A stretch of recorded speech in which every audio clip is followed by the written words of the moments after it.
other verbal or physical harassment of a sexual nature in the workplace or learning environment. আমি একটা ছোট্ট example দিতে পারি।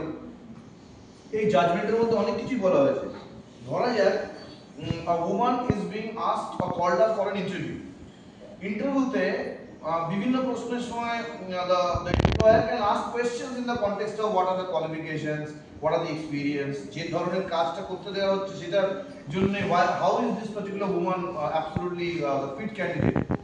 কিন্তু দেখা যায় যে বহু জায়গাতে এরকম প্রশ্ন করা হয় যে আপনি কি আগামী এক বছরের মধ্যে না year or two are you going to get married, আপনি কি বিয়ে করবেন? যদি বিয়ে করেন the fact is that you should say that beforehand, মানে ধারণাটা এমপ্লয়ারদের থাকে যে আমি একটা ট্রেনিং বা কিছু গ্রুমিং কিছু একটা করব 2 বছর ধরে ফর দ্য ক্যান্ডিডেট, আর সেদিন যদি 2 বছর পরে বিয়ে করার পরে চাকরি ছেড়ে চলে যান তাহলে is going to be a loss.